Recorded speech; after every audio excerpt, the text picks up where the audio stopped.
नमस्कार, उत्तराखंड का एक खास बुलेटिन देख रहे हैं आप और मैं हूं आपके साथ शिप्वन शर्मा। तो चलिए बिना किसी देरी के शुरुआत करेंगे बुलेटिन की। मध्य महेश्वर धाम जाने वाले पैदल मार्ग में फंसे लोगों को एसडीआरएफ और डीडीआरएफ की जो टीम्स हैं उनके द्वारा निकाला गया। आपको बता दें कि गत दिवस की रात्रि मध्य महेश्वर घाटी में हुई मूसलाधार बारिश के कारण द्वितीय केदार मध्य महेश्वर यात्रा के आधार शिविर गोंढार बंतौली में मध्य लगभग 50 मीटर पैदल मार्ग भूस्खलन के कारण क्षतिग्रस्त हो गया था। स्थानीय स्तर पर जिला प्रशासन के आपदा प्रबंधन के अंतर्गत डीडीआरएफ लोक निर्माण विभाग का दल जो है और उसी के साथ साथ एसडीआरएफ की टीमें भी मौके पर पहुंची, जिनके द्वारा क्षतिग्रस्त हुए पैदल मार्ग के ऊपर आवाजाही करने हेतु पगडंडी तैयार कर फंसे हुए यात्रियों को सुरक्षित पार करवाकर उनके गंतव्य के लिए भेजा गया। फंसे हुए सभी लोग और यात्री पूरी तरीके से सुरक्षित हैं।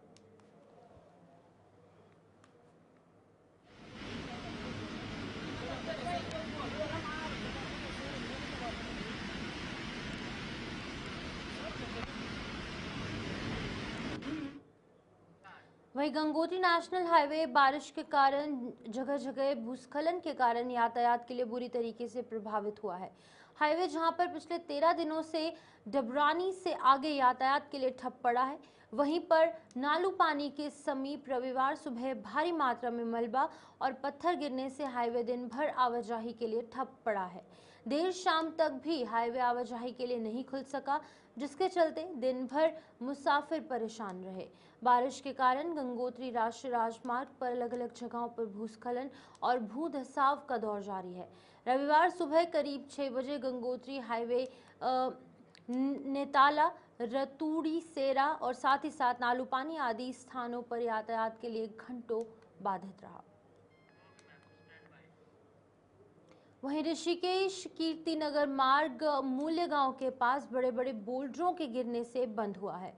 मार्ग को खोलने में मशीनें कार्य कर रही हैं और मार्ग को सुचारू करने में जुटी हुई जो एजेंसियां हैं उनके मुताबिक बहुत जल्द मार्ग से बोल्डर हटाने का कार्य पूरा हो जाएगा और मार्ग को यातायात के लिए सुचारू कर दिया जाएगा।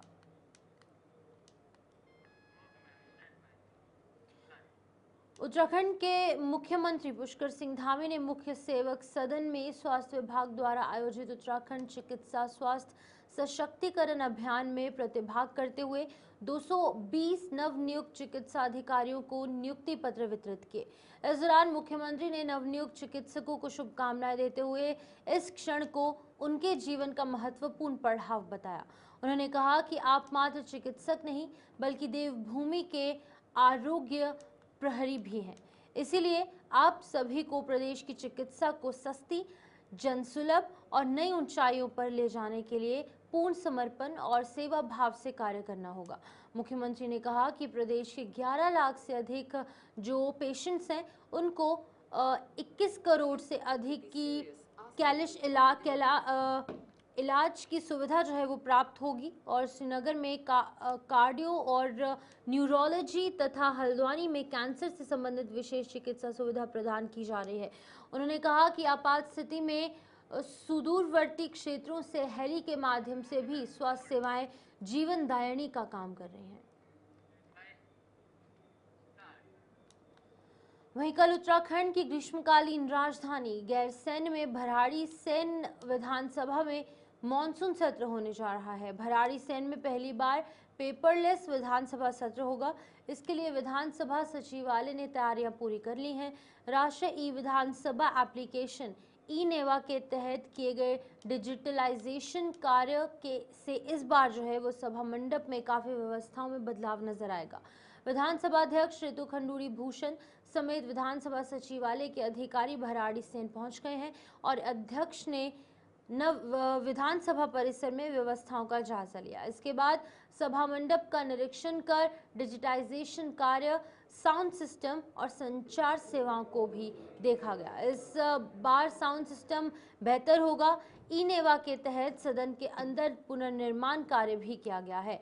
आईआईटी रुड़की के वैज्ञानिकों के सहयोग से साउंड सिस्टम को बेहतर किया गया और माना जा रहा है कि अब सदन में साउंड से संबंधित समस्याएं नहीं आएंगी। मॉनसून सत्र के लिए पक्ष और विपक्ष के विधायकों से 550 से अधिक प्रश्न मिले हैं। इसमें आपदा के साथ साथ विकासात्मक कार्यों से जुड़े सवाल भी शामिल है। सरकार सदन में इन प्रश्नों का जवाब देगी।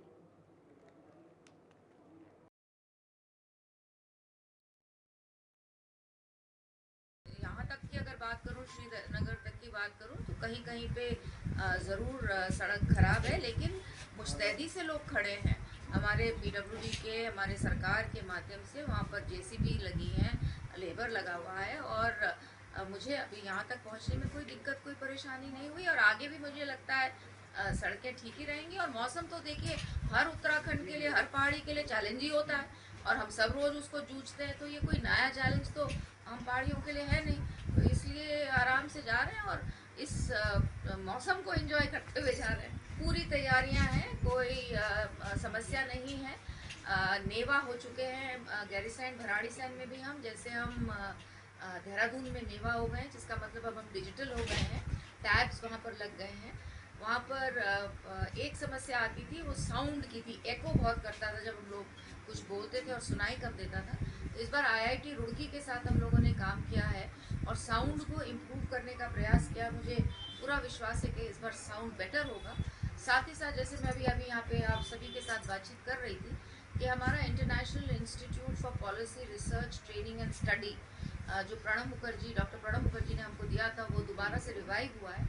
और उसके साथ हमने एक जो हमारी स्वामी राम हिमालयन यूनिवर्सिटी, उसके साथ एक एमओयू साइन किया है। और इस वक्त हमने एक छोटा सा प्रयास किया है गैरीसैंण में, जहाँ पानी के जो हमारे हैंडपम्प्स हैं, जो सूख गए थे, ख़त्म हो गए थे, उनको दोबारा से रिचार्ज करने का प्रयास किया है।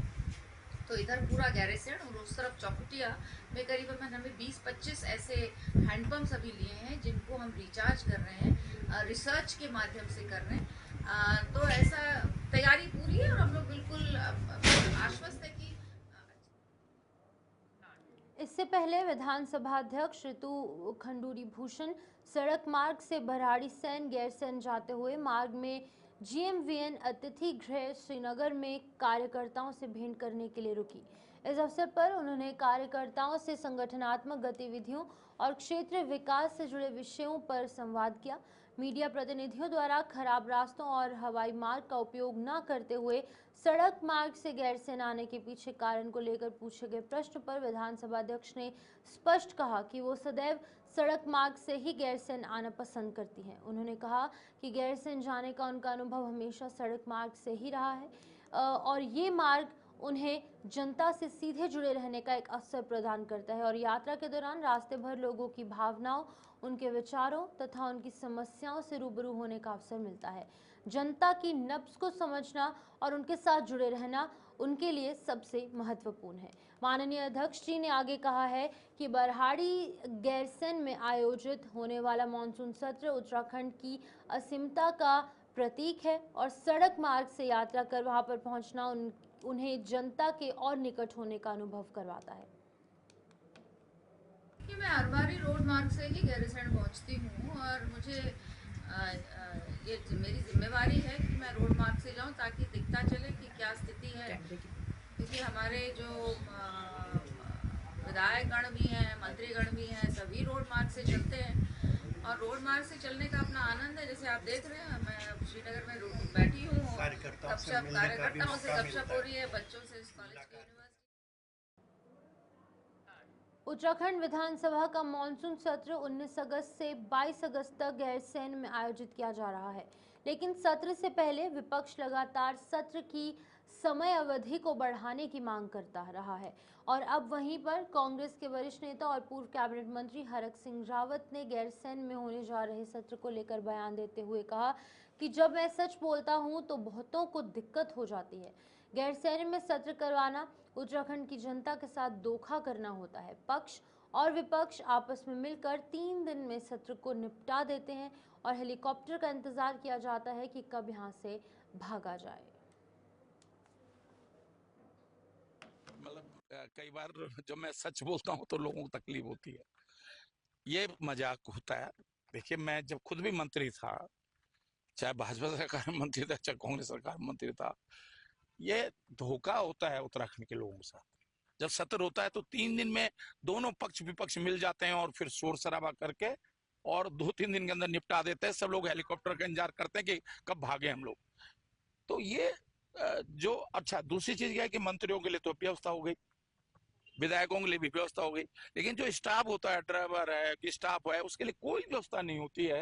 वो लोग गाड़ियों में सोते हैं, उनके खाने की व्यवस्था नहीं होती है।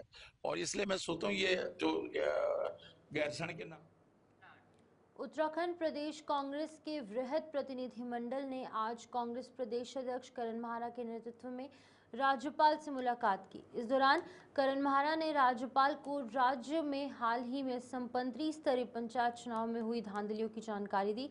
कांग्रेस ने सरकारी संरक्षण में सत्ताधारी दल द्वारा की गई गुंडागर्दी, गोलीबारी और अपहरण की घटना और नेता विपक्ष यशपाल आर्य और विधायकों के खिलाफ एफआईआर पंजीकृत करने तथा राज्य के अधिकारियों द्वारा असंवैधानिक कार्य करने के मामले पर विस्तार से जानकारी दी।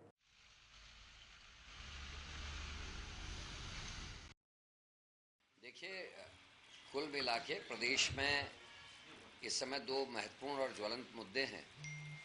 एक तो उत्तरकाशी में जो आपदा आई है और पर्वतीय क्षेत्र में लगभग सभी जगह इस तरीके की दिक्कत है और उत्तरकाशी में तो भयंकर हुआ है।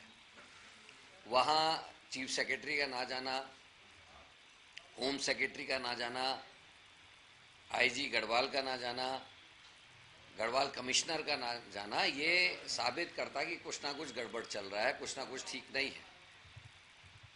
दूसरी तरफ पंचायत चुनाव में जिसने देश में वोट चोरी, दौराहाट में दो महिलाएं, दीपा आर्या जी और एक मिसेस लहरी हैं, ये दो महिलाओं के पतियों को गन पॉइंट पे उठा के ले गए। बल्कि मैं नाम भी ले लेता हूँ, दीपा आर्या जी के पति दीपक आर्या और वंदना लहरी जी के पति संतोष लहरी को अगवा करके गुंडे ले गए। जब दीपा आर्या जी और वंदना लहरी जी रिपोर्ट कराने थाने गई तो थानेदार ने ये कहा कि आप रानीखेत जाके रिपोर्ट कराइए। उन्होंने कहा चुनाव का समय है और बहुत जहाँ ये 0 एफआईआर लिखाई जाती है उनकी होती है, लेकिन थानेदार ने बायस्ड होके एफआईआर नहीं करी। लोगों ने नारे लगाए क्योंकि उसके अलावा पब्लिक के पास कुछ होता नहीं है। तो जो उन दोनों महिलाओं की मदद करने वाले नवयुवक थे उनके ऊपर सड़क जाम से लेके बलवे से लेके तमाम किस्म के मुकदमे दर्ज कर दिए। हद तब हो गई जब नैनीताल में खुलेआम कांग्रेस को समर्थन देने वाले प्रतिनिधियों को अगवा किया गया दिन दहाड़े। जहां हाईकोर्ट है, जहां गवर्नर हाउस है, जहां कुमाऊं कमिश्नर का ऑफिस और घर है, वह उसके नज़दीक से ये चीज़ें हुई हैं। और उसके बाद सरकार ने क्या किया कि नेता प्रतिपक्ष के ऊपर मुकदमा दर्ज कर दिया। आप चले जाए बेताल घाट। वन अग्नि की समस्या और पर्यावरण संरक्षण जैसे गंभीर विषय पर केंद्रित लघु फिल्म हिमालय की हृदय विदारक पुकार नई दिल्ली में प्रदर्शित की गई। इस अवसर पर हरिद्वार सांसद और उत्तराखंड के पूर्व मुख्यमंत्री त्रिवेंद्र सिंह रावत ने मुख्य अतिथि के रूप में प्रतिभाग किया और अपने विचार रखे। इस अवसर पर सांसद ने कहा कि इस लघु फिल्म को देखना एक अत्यंत भावुक और विचारोत्तेजक अनुभव रहा है। उन्होंने स्पष्ट शब्दों में कहा कि हिमालय केवल भूगोल नहीं बल्कि हमारी जीवन रेखा है। इसके संरक्षण के बिना न जल रहेगा, न जंगल और न ही जीवन। वन अग्नि जैसी जो चुनौतियां हैं उनसे निपटने के लिए सामूहिक प्रयास और जन जागरण की सबसे प्रभावी उपाय है।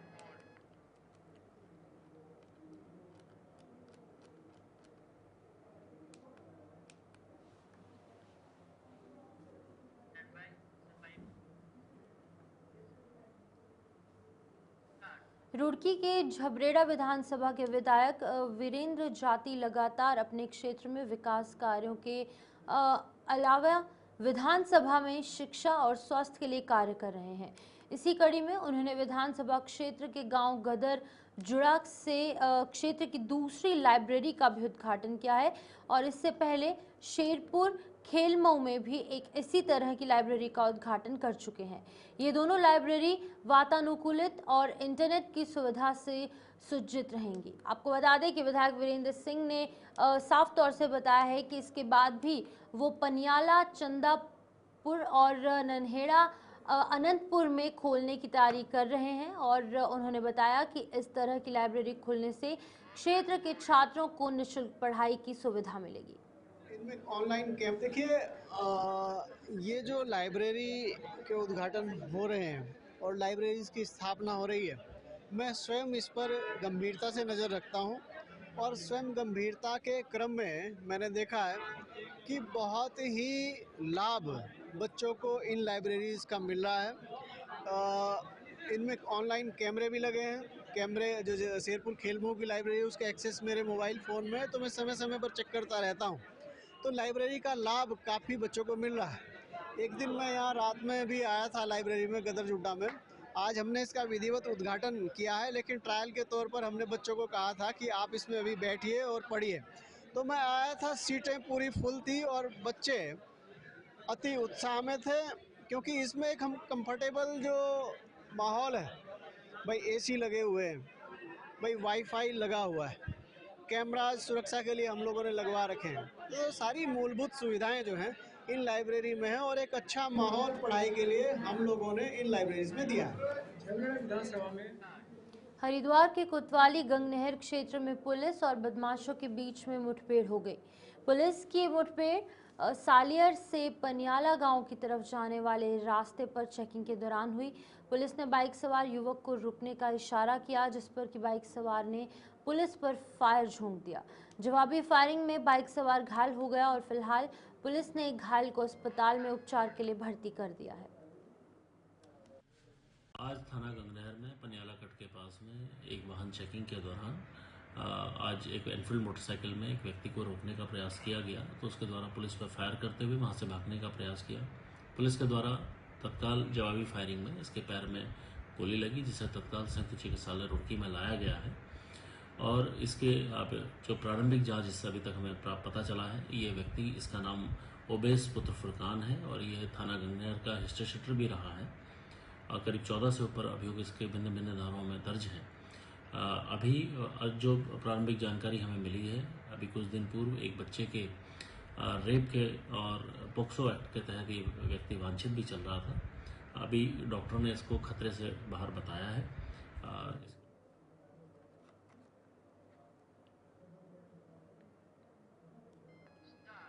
रामनगर के कोसी बैराज के पास लट्ठा महादेव देव क्षेत्र में मछली पकड़ते समय एक युवक नदी में तेज बहाव में बह गया। काफी खोजबीन के बाद भी जब युवक नहीं मिला तो परिजनों और स्थानीय लोगों ने पुलिस को सूचना दी। इसके बाद पुलिस, एसडीआरएफ और फायर सर्विस की टीम ने संयुक्त अभियान चलाकर कई घंटों की मशक्कत के बाद युवक का शव देर शाम बरामद किया। घटना की जानकारी के अनुसार 25 वर्षीय मदन कश्यप पुत्र अपने कुछ साथियों के साथ कोसी बैराज के पास मछली पकड़ने गया था। इस दौरान अचानक उसका पांव फिसल गया और वो कोसी नदी के तेज बहाव में बह गया। उसके साथ मौजूद अन्य लोगों ने तुरंत बचाने का प्रयास किया, लेकिन वो सफल नहीं हो पाए। रायवाला के प्रतीत नगर स्थित होशियारी देवी मंदिर के पास एक स्कूल में बाघ घुसने से हड़कंप मच गया। सूचना मिलते ही वन विभाग की टीम मौके पर पहुंची। वन विभाग के साथ भीड़ को देखकर बाघ स्कूल से निकलकर धान की फसल में घुस गया। वन विभाग के कर्मचारियों ने बाघ को पकड़ने की कोशिश की, लेकिन बाघ कुछ देर बाद जंगल में भाग गया। फिलहाल रिहायशी इलाकों में बाघ के आने की सूचना से क्षेत्र में डर का माहौल है। रेंजर ने बताया है कि रायवाला के प्रतीत नगर स्थित होशियारी देवी मंदिर के पास स्कूल में बाघ घुसने की सूचना रविवार की दोपहर को मिली और सूचना मिलते ही वन कर्मचारी मौके पर पहुंचे। स्थानीय लोगों ने वन विभाग के कर्मचारियों को बताया कि स्कूल में बाघ घुस गया था और जैसे ही वन विभाग की टीम स्कूल के पास पहुंची तो आवाज सुनकर बाघ वो धान की फसल में घुस गया। देवभूमि उत्तराखंड की पहचान उसकी प्राकृतिक सुंदरता, अध्यात्म और दिव्यता के साथ उसकी समृद्ध लोक संस्कृति और पर्वों से भी है। यहाँ मनाए जाने वाले हर त्योहार में प्रकृति, समाज और जीवन मूल्यों की गहरी झलक समाहित है। इन्हीं पर्वों में से एक है घी संक्रांति और ये पर्व पीढ़ियों से चली आ रही है। सामाजिक परंपरा और सांस्कृतिक गौरव का उत्सव है। लोक पर्व घी संक्रांति का संबंध हमारी भूमि, अन्न और पशुधन से भी है। भाद्रपद संक्रांति के दिन मनाया जाने वाला ये पर्व किसान और पशुपालक जीवन की मेहनत का सम्मान है और ये दिन ताज़े अन्न, घी, दूध और स्थानीय खाद्य पदार्थों का उत्सव है। ये न केवल स्वादिष्ट बल्कि स्वास्थ्यवर्धक भी होते हैं जो हमारे जो जड़ें हैं उससे जोड़ते हैं। और इन पर्वों के माध्यम से हमें यही सीख लेनी चाहिए कि चाहे परिस्थितियाँ कैसी भी हों, अगर हम एकजुट रहेंगे तो कोई भी कठिनाइयाँ हमें पराजित नहीं कर सकती।